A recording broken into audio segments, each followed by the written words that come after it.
Bapak, Ibu, Saudara-saudari, adik-adik para sahabat Tuhan Yesus di Paroki Santo Yosef Medari dan di Stasi Santo Thomas Seyegan, juga para sahabat Tuhan Yesus dimanapun Anda berada, berkah dalam, salam semangat, sehat selalu, tetap berbahagia, dan juga selamat Natal. Marilah kembali kita belajar ilmu sejati pada hari Rabu, tanggal 27 Desember tahun 2023. Bersama dengan gereja kita merayakan pesta Santo Yohanes Rasul Penginjil dan juga merupakan hari ketiga dalam oktav Natal. Marilah kita mengawali belajar ilmu sejati dengan berdoa dalam nama Bapa, Putra, dan Roh Kudus. Amin. Ya Allah, Engkau telah mengungkapkan rahasia sabdamu kepada kami lewat Rasul Santo Yohanes. Kami mohon semoga kami dapat mengerti dengan baik apa yang telah Dia katakan kepada kami dengan mengagumkan dengan pengantaraan Tuhan kami Yesus Kristus Putramu yang hidup dan berkuasa bersama Dikau dalam persatuan Roh Kudus Allah sepanjang segala masa. Amin. Para sahabat Tuhan Yesus terkasih, kita akan belajar ilmu sejati dari Injil Yesus Kristus menurut Yohanes bab 20 ayat 2 sampai dengan 8. Pada hari Minggu Paskah, setelah mendapati makam Yesus kosong, Maria Magdalena berlari-lari mendapatkan Simon Petrus dan murid lain yang dikasihi Yesus. Ia berkata kepada mereka, "Tuhan telah diambil orang dari kuburnya dan kami tidak tahu di mana ia diletakkan." Maka berangkatlah Petrus dan murid yang lain itu ke kubur. Keduanya berlari bersama-sama, tetapi murid yang lain itu berlari lebih cepat daripada Petrus, sehingga ia lebih dahulu sampai di kubur. Ia menjenguk ke dalam dan melihat kain kapan terletak di tanah, tetapi ia tidak masuk ke dalam. Maka tibalah Simon menyusul dia dan masuk ke dalam kubur itu. Ia melihat kain kapan terletak di tanah, sedang kain peluh yang tadinya ada di kepala Yesus tidak terletak dekat kain kapan itu, tetapi agak di samping di tempat yang lain dan sudah tergulung.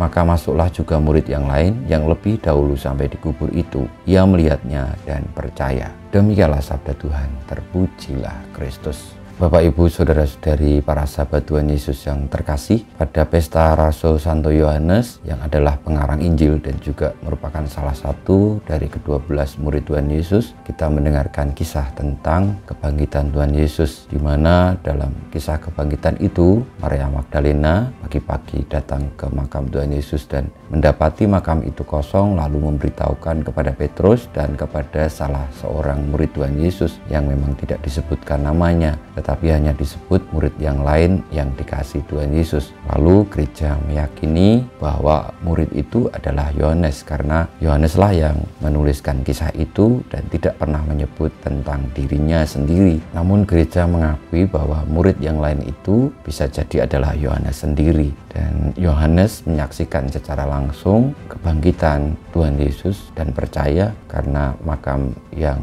menjadi tempat peristirahatan terakhir Tuhan Yesus tidak lagi ada mayatnya, hanya tinggal kain kapan dan kain peluh yang sudah tergulung, dan tidak pernah ditemukan di mana jasad Tuhan Yesus karena memang Tuhan Yesus sesuai dengan sabdanya bangkit dari kematian. Saudara-saudari yang terkasih, marilah kita membuka hati sebagaimana Rasul Santo Yohanes yang karena kepercayaannya, karena beliau menyaksikan langsung, lalu tergugah hatinya, tergerak hatinya untuk menuliskan kebaikan Tuhan, kenyataan yang terjadi bahwa Tuhan Yesus yang adalah Sang Mesias bangkit dari antara orang mati ditunjukkan dengan bukti yang nyata. Kita yang mungkin tidak pernah melihat secara langsung tetapi percaya, akhirnya pun berhak untuk terus-menerus menghidupi kepercayaan itu dengan sebagaimana Santo Yohanes digerakkan untuk mewartakan apa yang diwartakan Tuhan Yesus, yakni dengan selalu menjadi orang baik. Santo Yohanes telah membawa kita sampai kepada Tuhan Yesus yang bangkit. Semoga oleh karena iman